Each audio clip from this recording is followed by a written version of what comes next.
여러분 안녕하세요. 발칙한 뉴스 정혜림 아나운서입니다. 지난주 김성태 의원 딸의 KT 특혜 채용 의혹이 내내 이슈였었는데요. 김성태 의원은 야당 탄압이고 정치적인 공작이라며 고소하겠다고 펄펄 뛰셨고요. 그런데 내부에서는 터질 게 터졌다 이런 반응이 나오고 있답니다. 사실 그동안은 워낙 신기한 케이스라 김 씨가 이석채 KT 회장의 손녀라는 소문까지 있었다고 하네요. 뭐 회장 손녀나 국회의원 딸이나 그 정도 급은 돼야지 채용도 맞춤으로 하고 그러는 모양이에요. 김 의원님 속히 국정조사 하셔야 되지 않을까요? 어떻게 단식도 하시나? 오늘 발칙한 뉴스 이야기로 시작해봅니다.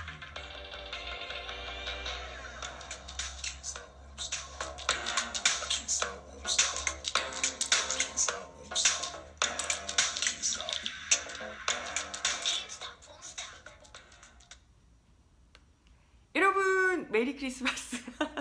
아직 크리스마스 날 크리스마스 이브지만요. 네, 크리스마스 이브 잘들 보내고 계시나요? 메리 크리스마스 다들 인사해주고 계시네요. 뭐 저도 딱히 종교는 없지만요. 그래도 이런 날 괜히 남들 따라서 같이 들뜨고 메리 크리스마스 인사하면서 그런 것 같아요. 뭐 예수 탄생을 굳이 뭐 축하하는 게 아니더라도 어찌됐건 뭐 연말이기도 하고요. 오랜만에 이렇게 좀 같이 가족, 친구, 연인들, 사랑하는 사람들이랑 같이 좀 맛있는 것도 드시고 따뜻한 인사도 좀 나누고 이렇게 하면 좀 좋을 것 같지 않을까 이런 생각이 들어요. 하지만 저희는 오늘도 또 크리스마스인 내일도 연이틀 연속으로 출근합니다. 발칙한 뉴스도 내일 방송하니까 여러분들 놀러 오셔야 돼요. 아시죠? 저 혼자 막 이러면 안 돼요. 기다릴 거예요. 뭐 저도 그렇지만 사실 이런 날에 남들 놀고 이럴 때 더 일 바쁘게 하시는 분들 많으시거든요.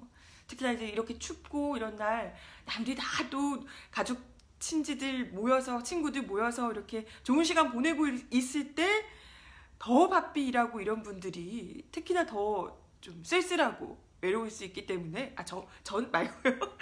제가 그렇다는 게 아니고 그러실 수 있기 때문에 특히 그런 날도 일 더 열심히 하셔야 되는 분들 계시니까요. 이런 분들을 위해서 우리가 또 더 많이 으쌰으쌰 힘을 좀 실어주셨으면 좋을 것 같아요. 모두 힘내자고요. 우리 일하시는 분들 힘냅시다. 네, 날씨가요 오늘도 그렇고 내일도 굉장히 춥대요. 크리스마스까지. 특히나 야외 활동, 뭐 야외에서 일하시고 이러시는 분들은 특히나 더 따뜻하게 옷도 많이 챙겨 입으시고 좀 핫팩, 목도리, 뭐 장갑 등등 해서 온열 이런 온열 제품들 많이 좀 챙기셨으면 좋겠습니다. 따뜻한 물도 많이 드시고 건강이 우선이니까요. 잘 챙기시길 바랍니다. 그럼 크리스마스 이브에 보내드리는 크리스마스와 전혀 상관없는 오늘의 발칙한 뉴스 이야기를 또 드려볼게요. 네, 어서 들어오세요. 네, 지난주에 정말 뜨거운 화제로 떠올랐던 그래서 발칙한 뉴스에서도 정말 누차 이야기를 드렸던 김성태 자유한국당 의원의 딸 이 KT 특혜 채용 의혹과 관련해서 현재 뭐 김성태 의원은 계속해서 항변을 하고 계시는 중이지만 그럼에도 불구하고 이런 특혜 채용을 뒷받침하는 정황들이 계속해서 나오고 있습니다. 한겨레 신문에서는 관련해서 계속 단독 보도를 지금 하고 있는 상황인데요.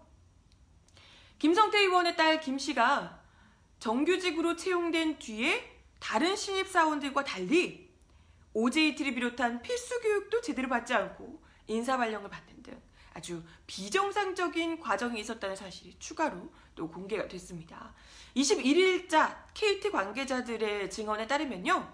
김 의원의 딸이 2013년 1월에 정규직 수습 공채 입문 교육을 했는데 이후 2달간 진행된 OJT 등 신입사원 케어 프로그램에는 참여하지 않았다라고 밝혔습니다. 글쎄 KT의 그 정규 직원이 아니거나 KT 직원이 아니거나 아니면 뭐 그런 쪽에 이제 일을 하지 않으시는 분들은 저 같은 사람들 그게 뭐가 그렇게 중요한가 이렇게 생각할 수도 있어요. 근데 이게 왜 중요하냐면요. OJT 프로그램 이런 게요. 여기서 어떻게 하느냐에 따라서 신입사원들을 그 2달여간 그 교육 프로그램을 통해서 평가를 다 한 다음에 평가 점수에 따라서 신입 직원들이 계열사, 뭐 부서 배치 이런 걸 결정하게 된다고 합니다. 그러니까 이게 굉장히 신입 직원들이 무조건 필참해야 되는 그런 프로그램이라는 거죠. 그런데 김성태 의원 딸은 참여하지 않았다. 어떻게 된 걸까요? 김성태 의원은 전날 20일에 보도자료를 내고 딸인 김 씨가 2013년 2월 18일에 스포츠 마케팅 팀으로 정보 발령을 받았다라고 밝혔습니다. 이 스포츠 마케팅 팀이 여러분 저번에도 이야기 드렸지만 김 씨가 계약직으로 입사했을 때부터 일을 하고 있던 거기입니다. 그러면 부서 배치의 근거가 되는 신입 직원들의 필수 교육 과정을 아예 생략하고 원래 일하고 있던 그 부서로 그냥 교육도 안 받고 교육을 받고 나서 그 부서가 더 맞아서 보냈다 이런 것도 아니고 부서 아예 필수 교육 과정을 생략하고 바로 그냥 기존에 일하던 부서로 발령을 받았다는 겁니다. 놀라운 일이죠. 한 인재경영실의 관계자는 입사 후 필수 교육 과정에 불참하고도 부서 배치가 된 사례는 들어본 적이 없다. 그 교육 과정을 불참하면 아예 그냥 아웃인 거죠, 사실상. 이걸 불참하고도 부서 배치가 된다? 이런 건 있을 수 없는 일이었다는 거죠. 그 안에서. 김 씨가 한 달가량의 입문교육만 마치고 바로 부서 배치부터 받았다면 그 자체로 특혜일 수밖에 없고 아예 미리 그 자리로 보내기 위해서 다 정해놓고 난 다음에 그냥 이렇게 형식적으로 뽑은 것이다. 이렇게밖에 볼 수가 없다라고 인재경영실에서 이야기를 했다고 하네요.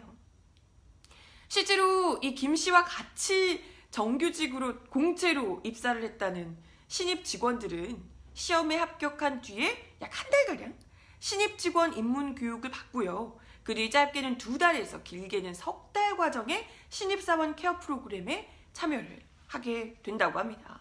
이 프로그램이 뭐 OJT 4주 받고 필드 출입 교육 4주 뭐 이렇게 되고요. 주로 이제 기업 종사자로서 업무 전문성을 키우는 이런 교육이라고 하는데요.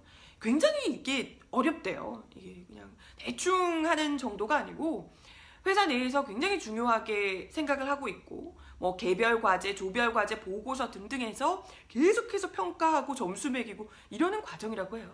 그래서 이 인사 담당들 직원에 따르면 난이도가 굉장히 높다.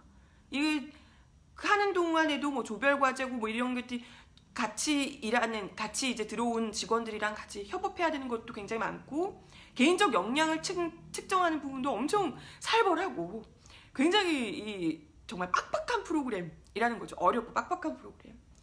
그런데 이걸 왜 김성태 의원의 딸만 그걸 하지 않고 그것도 없이 이걸 통해서 배치를 받아야 되는데 이것도 없이 왜 배치를 그것도 기존에 하던 계약직으로 일하던 곳으로 왜 가게 됐나 묻지 않을 수가 없는 거죠. 근데 뭐 김성태 의원은 딸이 다른 신입사원들과 달리 필수 교육을 받지 않은 이유에 대해서 자신의 블로그에 이렇게 글을 남기셨다고 합니다. 회사의 명령과 판단에 따라 기존에 일하던 부서로 발령받은 것이다. 이게 뭘까요? 본인이 해달라고 한 건 아닌데 회사에서 알아서 그렇게 해줬다. 이런 알아서 기었더라. 내가 그렇게 하라고 시킨 건 아니고 회사에서 알아서 그렇게 해줬더라. 이런 얘기신가요? 근데 이 부서 발령 자체에도 굉장히 말이 많습니다. 아까 신입교육도 거치지 않고 곧장 KT스포츠에 배치가 됐다고 했잖아요. 근데 김 씨의 경우에 1월에 이미 그 내부적으로 쟤는 스포츠 마케팅으로 간대 이런 소문이 이미 있었다고 합니다. 그래서 진짜 할까 어쩔까 했는데 실제로 이분이 이제 스포츠 마케팅 팀으로 실제로 간 거잖아요. 그래서 그 안에서 신입 직원들 안에서 야 진짜 부럽다. 쟤 뭐야 대체? 이런 반응들이 나왔다고 해요. 이유가 보통 교육을 끝나고 나서 이제 이 신입 직원들이요. 마케팅 직군의 입사자들이 스포츠 마케팅으로 갔잖아요. 근데 보통 마케팅 직군의 입사자들은 대체로 처음에 그 대리점 마케팅으로 무조건 배치가 된다고 합니다. 이게 영업일이래요. 그러니까 신입 직원들이 뭐 잘 알지 못하는데 일단 대리점 영업직부터 대리점 그 마케팅으로 먼저 배치가 된다는 거예요. 교육을 위해서 이걸 이제 하는 거죠. 일부러 어려운 일을 먼저 현장에서 해보도록 교육 삼아 만드는 거예요. 근데 이걸 하고 나서 이제 다른 또 보다 이것보다는 조금 더 이제 나은 일을 할 수 있게 되는 건데, 그런데 김 씨가 똑같이 다른 직원, 다른 마케팅 이 직군의 입사자들은 다 대리점 마케팅으로 배치가 돼서 정말 그 고생을 하고 있는데, 김 씨는 아예 그걸 건너뛰고 교육이 끝나기도 전에 본사로 바로 가서 그냥 마케팅 담당을 하게 된다고 하니까 당연히 이건 신입 직원들로서는 굉장히 부러울 수밖에 없는 일이었다는 거죠.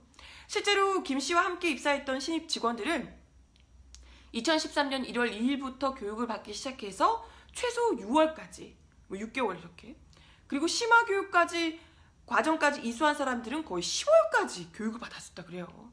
10월까지. 근데 이 사람은 잠깐 교육 받다가 한 달 뭐 이렇게 하다가 그냥 바로 그냥 본사에 들어갔으니까요. 마케팅 담당으로 들어갔으니까. 뭐 원래 그 사람이 하던 일이라고 하는데 어쨌든 들어갔으니까 당연히 다들 부러워하지 않을 수가 없었던 거죠. 근데 웃긴 건 그때도 이야기 드렸지만 이러한 정규직 재입사 과정, 너무나도 신비로운 재입사 과정을 당시에 KT 스포츠단 관계자들이 전혀 몰랐다는 것이고, 그 KT 스포츠 단장이 김 씨가 정규직 공채에 붙었다는 말 들어보지도 못했다라고 얘기를 했다고 하죠. 그리고 뭐 만약에 공채 시험에 합격했다면 사본 요청, 변경 요청 이런 것도 있어야 되는데 전혀 뭐 그런 것도 없었다라고 이야기를 하고, 그리고 뭐 행정적인 연락 뭐 이런 것들이 좀 있어줘야 되는데 아무것도 없어서 그 사람들은 그냥 정규직으로 입사가 됐는지도 모르는 상황에서, 바뀐지도 모르는 상황에서 원래 잠깐 교육 잠깐 나갔다가 원래 하던 일 계속 하고 있는 것으로 이렇게 다들 알고 있었다는 거잖아요. 그런 동안 정규직이 됐다는 거고. 아무튼 이러한 말도 안 되는 이 상황에서 더 재밌는 부분이 또 있습니다. 김 씨가 지난 2월에 퇴사를 했다고 말씀을 드렸죠. 이것도 그때 당시에 강원랜드 뭐 이런 것 때문에, 채용 비리 건 때문에 한참 뭐 정부에서도 뭐 전수조사를 해야 되니 뭐 어쩌니 이야기가 나오고 대책을 뭐 어떻게 세우니 이런 얘기가 나올 때쯤에 돌연 퇴사를 했습니다. 그렇게 어렵게 들어간 회사에서 퇴사를 했는데, 이 퇴사를 하고 나니까 사람이 이제 비니까 빈 자리에 사람을 또 채워야 될 거 아니에요. 그런데 정규직이 아닌 계약직이 채우게 됐다고 합니다. 김 씨는 정규직이었는데 김 씨가 일하고 있던 그 자리에 이렇게 기사가 나왔어요. 김성태 딸 후임은 계약직, 맞춤형 정규직 채용 의혹 커져 라는 기사 나와 있습니다. 그러니까 계약직으로 입사한 김 씨가 정규직으로 되고 나서도 계속해서 업무를 했는데 김 씨 퇴사 뒤에 그 자리를 다시 계약직으로 충원을 한 겁니다. 정말 이건 정규직 채용 이 자체가 김 씨만을 위한 맞춤형이었다는 게 이런 식으로 드러나는 거죠. 네, 어제 KT 관계자의 말을 종합하면요, 지난 2월 말에 김 씨가 KT 스포츠를 갑자기 그만둔 뒤에 김 씨가 일하던 팀에는 팀원이 한 명밖에 남지 않아서 굉장히 좀 인력난에 시달린 거죠. 그래서 팀에서 인력 충원을 요청했는데 경영기획실이 그 자리가 정규직으로 뽑을 만큼의 일은 아니질 않냐 라며 거절했더란 겁니다. 정규직으로 뽑을 만한 자리가 아니라는 걸 그들이 생각을 하고 있었는데, 하지만 김 씨는 계약직으로 입사했다가 정규직이 되어서 다시 그 자리를 메우고 있었다는 거잖아요. 정규직이 하는 일은 아닌데 유독 오로지 김 씨만, 김성태 의원의 딸만 그 자리에 정규직으로 있었다는 거죠. 뭐 결국에는 비어있던 자리가 3개월 뒤에 1년짜리 계약직으로 채워지게 된 거고요. 심지어 김 씨를 계약직으로 뽑을 때 채용 공고도 없었다고 말씀드렸죠. 그냥 갑자기 위에서 이력서 가지고 와서 이거 처리해, 무조건 입사시켜 라고 했다고 하는데, 이번에는 계약직 공고, 채용 공고가 정확하게 있었다고 합니다.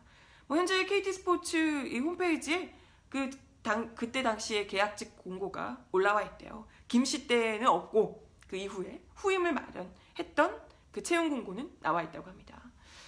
뭐 김 씨는 2011년 4월에 KT 스포츠 계약직으로 입사해서요, KT 농구단 지원 업무를 하다가 사격과 하키 선수단 운영 지원 업무를 맡았었다고 합니다. 그리고 2013년 정규직이 된 뒤에도 똑같이 계약직 시절에 하던 일과 똑같은 일을 하게 됐죠. 아니 물론 이게 정규직이 하는 일과 계약직이 하는 일이 똑같으면 좀 이상한 것 같긴 한데, 어찌됐건 뭐 계약직이 정규직이 되는 것은 뭐 좋은 일입니다만은, 계약직으로 일하다가 정규직으로 일하면서 글쎄 하는 일이 똑같아지는 게 좀 의아스럽잖아요. 그죠? 한 KT 관계자는 김 씨가 담당했던 일은 다른 팀에서는 사무 보조가는 일이라는 거예요. 정규 채용, 공채 정규직 입사자가 할 일은 아니다 라고 했다는 겁니다. 그러니까 그렇게 힘들게 공채 채용돼서 그 업무, 그 신입 교육들 엄청 힘들게 거치고 해서 이렇게 투입하는 이런 공채 그 정규직 입사자들이 하는 정도의 일은 아니라는 거예요. 하키단에서 물품 구매 요청 오면 처리하고 선수들 계약 마무리되면 서류 정리하는 일, 이런 것들 정도였기 때문에 다른 데서는 다 그냥 사무보조가 하는 일이었는데, 이 사람은 혼자서 그런 일을 하면서 혼자서 정규직이었다는 거죠. 이게 뭐 이게 이런 사무보조를 일하고 이러시는 분들 다 정규직이시면 더 좋겠지만, 왜 유독 김 씨만 똑같은 일을 하면서 김 씨만 정규직인가? 이걸 이제 묻는 거죠. 이래놓고 정식으로 공채를 통해 합격한 거다, 이런 얘기를 과연 할 수 있는가? 라는 거고요. 그때 당시에 김 씨와 함께 공채 합격했던 직원들에 따르면 신입사원 입문교육 당시에 이 김성태 딸 김 씨를 시험이나 면접에서 봤다는 사람이 아무도 없어서 대체 누구냐, 이런 소문이 돌았다고 하네요. KT 공채 합격자들이 다들 보통 같이 스터디를 했던 사람들이 좀 건너 있거나, 아니면 최종 면접 가면 대부분 다 사람들 이제 오랫동안 뭐 이렇게 면접을 보고 이러기 때문에 다들 그냥 얼굴 친하게는 아니어도 얼굴은 다들 알고 있고, 그때 저랑 면접 같이 봤던 분이죠, 이렇게는 알고 있다는 거예요. 그런데 김 씨의 경우는 같이 있던 이 직원들 사이에 누구도 알지 못하는 거죠. 안 봤으니까. 면접 안 봤겠죠. 그러니까요. 그래서 다들 대체 무슨 직무로 저 사람은 합격한 거냐, 백으로 들어왔냐, 이석채 회장, KT 회장의 손녀 아니냐, 뭐 이런 회장 딸 아니냐, 이런 얘기들이 그 내부적으로 굉장히 많았다고 합니다. 그런데 알고 보니까 회장 딸이 아니고 국회의원의 딸이었구나, 이런 거죠. 실제로 김 씨의 특혜 채용 보도 이후에 KT 2012 하반기 입사 동기 카카오톡 채팅방에서 이석채 회장 손녀인 줄 알았던 게 너무 웃기다. 이석채 회장 손녀라고 자기들이 생각을 했다는 거죠. 하면서 너무 웃기다. 터질 게 터졌다. 헉, 걸렸네. 뭐 이런 이야기가 오가고 있다고 합니다. 그들 안에서는 뻔히 알고 있는 내용이었는데, 아니다, 절대 아니다, 뭐 정식으로 이렇게 한 거다 라고 얘기하고 있으니 얼마나 내부적으로 웃길까요? 그쵸? 가짜일 거예요. 네. 아무튼 이런 상황에서도 김성태 의원은 한겨레 측에서 인터뷰를 요청했지만, 연락을 이제 취했지만 한겨레 취재는 응하지 않겠다라고 전했다고 합니다. 그리고 글쎄 블로그나 이런 곳을 통해서 본인의 입장을 딸이 절대 특혜 채용이 아니라고 이야기를 하시지만, 사실상 구체적으로 진짜 그걸 입증할 만한 증거 같은 게 좀 보이지가 않고 있어서요. 뚜렷한 해명을 내놓지 못하고 있는 상황입니다. 파견 취업할선 업체를 통해서 구직 활동을 했다라고 하지만 채용 공고도 없는 일자리를 파견 업체가, 알선 업체가 어떻게 한단 말인지. 그렇죠?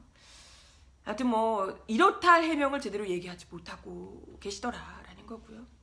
그렇기 때문에 더더욱 국정조사 좀 해야 되는, 어차피 국정조사, 강원랜드도 국정조사 해야 되고 하는데 같이 좀 하셔야 되는 거 아니냐, 수사를 좀 받아야 되는 거 아니냐, 이런 이야기가 지금 나오고 있다고 하네요. 네, 김성태 의원 이야기를 좀 드렸고요. 다음 소식 전해드리겠습니다. 지난주에 또 지금 한참 택시 파업 때문에 한참 화제였던 거 기억하시죠?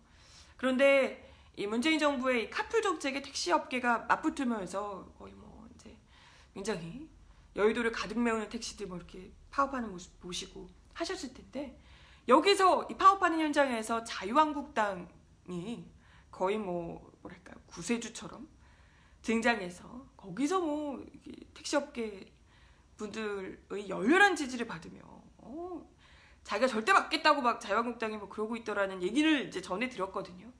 그런데 문재인 정부의 이런 카풀 정책을 그대로 둬서는 안 된다며 으름장을 놨던 자유한국당이 알고 보니 출퇴근 카풀의 길을 터줬던 이 법안 자체가 박근혜 정부 시절에 통과됐던 것으로 알려지면서 되레 역풍을 맞을 위기에 처했다고 하네요. 이 기사입니다. 저희 민중예술에 올라와 있는 박근혜 정부 때 출퇴근 카풀 허용하더니 이제와 안 된다는 혼돈의 자유한국당, 이런 기사입니다. 택시기사분들이 굉장히 배신감을 느끼실 것 같은데, 하여튼 소신도 없고 진정성도 없고 그런 거죠. 당시 여당이었던 자유한국당의 전신인 새누리당이 법안 통과에 앞장서 놓고 야당이 되니까 갑자기 정부의 카풀 정책이 문재인 정부 때문이라고 하면서 저지하겠다고 지금 바꾼 입장을 완전 번복해버린 그런 셈인데요. 자유한국당 나경원 원내대표 지난 20일 국회 앞에서 열린 카풀 반대 집회에 나와서요, 거의 막 엄청 뜨거운 이 호응을 받았다고 하더라고요. 일방적으로 발표하는 정부의 카풀 정책은 분명히 잘못됐다. 여러분의 목소리를 담아 상생할 수 있는 카풀을 함께 고민하겠다. 이렇게 이야기를 나경원 원내대표가 하셨다고 하고요. 같은 자유한국당의 조경태 의원은 더 나아가서 여객 자동차 운수사업법의 독소 조항인 81조 1항을 반드시 폐지하도록 앞장서겠다라고 얘기를 하기도 했습니다.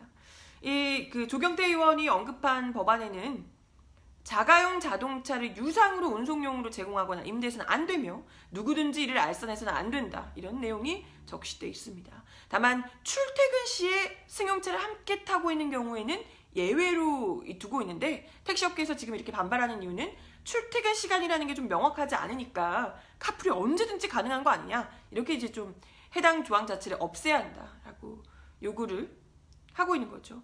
조 의원은 택시업계의 이런 주장을 받아들여서 출퇴근 시간대에도 카풀을 전면 폐지하겠다라고 지금 약속을 한 겁니다. 이러니까 이제 집회 참가자들은 이 자유한국당 발언에 뭐 옳소, 잘한다 뭐 이러면서 박수를 치고 굉장히 이제 호응을 크게 해주셨는데, 하지만 이러한 것이 기존에 있었던 자유한국당에서 추구해왔던 정책과는 180도 달라졌다, 이런 지금 비판이 대두되고 있다고 합니다. 그런 줄 또 몰랐네요. 자유한국당이 그동안 규제 혁파를 통한 공유경제 활성화를 계속해서 그러네 주장을 해왔는데, 카풀 정책에 대해서는 뭐 별다른 해명 없이 기존의 입장을 뒤집는 그런 입장을 밝힌 건데요. 그러니까 지금 이게 뭐 실제로 논리가 어떻든 뭐가 중요하고 이런 게 아니고요, 소신이 어떻건 뭐 가치가 어떻건 이런 게 아니고 그냥 아예 이 정부에서 하는 게 다 잘못됐다, 이런 얘기를 하고 싶어서 그야말로 반정부가 붙으면 뭐든지 그냥 이렇게 나가서 하고 있는 것 아닌가, 이런 생각이 들기도 합니다. 정말 좀 무책임한 행태죠. 당장 더불어민주당 홍영표 원내대표가 나 원내대표를 직격했습니다. 집회 바로 다음 날에 국회에서 열린 최고위원회에서 홍 원내대표가 무책임한 선동으로 갈등을 부추기는 것은 공당으로서 할 일이 아니다. 어떤 대안도 제시하지 않고 당리당략을 위해 갈등을 증폭시키려는 것은 나쁜 정치라는 점을 말씀드린다, 뭐 이렇게 이야기를 하기도 했고요. 민주당 강병원 원내대변인은 박근혜 정부 시절에 추진한 카풀을 이제 와서 뒤집는 두 얼굴의 정치 즉각 중단하기 바란다, 이렇게 이야기를 했습니다. 2015년 박근혜 정부 시절에 카풀을 허용하는 여객자동차법을 통과시킨 자유한국당과 나 원내대표가 그때 당시의 결정에 대해서는 해명 한마디도 없이 자기들이 해놓고 이제 와서 택시 카풀 반대 집회에서 뭐 민주당이 그렇게 한 것처럼 목소리를 높인 것은 택시 노동자들에 대한 우롱이고, 새로운 국면마다 유리하게 말을 바꾸려는 이 두 얼굴 정치에 불과하다, 이렇게 꼬집었습니다. 근데 진짜 이러면 택시 업계 거기서 앞에서 막 호응하셨던 분들이 굉장히 분노하실 만하죠. 이러니까 이제 부랴부랴 자유한국당이 입장 번복 얘기가 나오니까 부랴부랴 해명에 나서고 뭐 혼란스러워 하고 있는 듯 합니다. 자유한국당 택시업계 생존권 보호를 위한 태스크포스가 있군요. 네, 태스크포스 소속의 이미자, 문진국, 송성준 의원은 국회에서 어제 기자회견을 열고요. 카풀 정책과 관련한 말 바꾸기 의혹은 허위사실이다. 현행 카풀법의 출퇴근 때 규정이 모호해서 사회적 혼란을 주고 있는데 출퇴근 때 시간을 명확히 하는 법 개정을 추진하겠다라고 반박을 했습니다. 또한 카풀 반대 집회 당시 출퇴근 시간에도 카풀을 전면 폐지하겠다라고 얘기해서 택시기사들로부터 환호를 받았던 조경태 의원의 주장은 당의 입장이 아니다. 개인적인 소신이다. 라고 선을 그었다고 합니다. 아유 진짜 한 발 쓱 또 빼는 거죠. 거기서 막 했다가 또 이렇게 하니까 그런 게 아니고 라고 하면서 네, 선을 그었다고. 근데 사실 이런 해명 역시도 당연히 이제 논란이 일겠죠. 집회 현장에서 자유한국당 의원들의 발언이 그토록 환호를 받았던 이유가 결정적으로 카풀 자체를 아예 불허하겠다라고 했기 때문에 그렇게 이제 호응을 해주신 건데, 자유한국당의 이런 입장을 보면, 이제 와서 또 얘기를 하는 걸 보면 카풀 허용을 전제로 법안 일부를 조금, 일단은 카풀은 허용을 하고 일부 법안을 좀 손질하겠다, 이런 정도 얘기인 거죠. 그러니까 실제로 나가서 거기서 택시기사분들 앞에서 뭐 완전 자기가 카풀 절대 못하게 하겠습니다 이렇게 했던 게 아니라는 거죠. 그러니까 이분들 말을 믿으면 되겠어요 안 되겠어요. 아유 정말. 하여튼 강병원 원내대변인도 자유한국당이 제안한 대안 역시 여전히 출퇴근 시간 유상 카풀 및 알선 행위에 대해서 허용하면서 단지 출퇴근 시간을 명확히 하겠다고 주장하는 것뿐이다. 조 의원의 출퇴근 시간 전면 폐지, 카풀 전면 폐지는 개인 의견이라고 또 일축했는데 이거 또 다른 말 바꾸기 아니냐. 그러게요. 뭐 이렇게 하나 나오면 또 발 쓱 빼고 또 그러시니까. 아유 참. 이러니까 정치인이라고 나와서 하시는 얘기들을 국민들이 제대로 믿기가 참 어렵지 않을까. 네. 신뢰를 하기가 좀 어렵지 않을까. 이런 생각을 들게 합니다. 네, 벌써 마칠 시간이 다 됐는데요. 오늘 바칙한 뉴스는 이 두 가지 소식으로 좀 길게 말씀을 드려봤고요. 바칙한 뉴스는 내일 크리스마스에 12시 반에 다시 오겠습니다. 오늘도 크리스마스 이브, 성탄 이브 잘들 보내시고 건강 잘 챙기시고 저는 내일 다시 만날게요. 여러분 내일 만나요. 메리 크리스마스.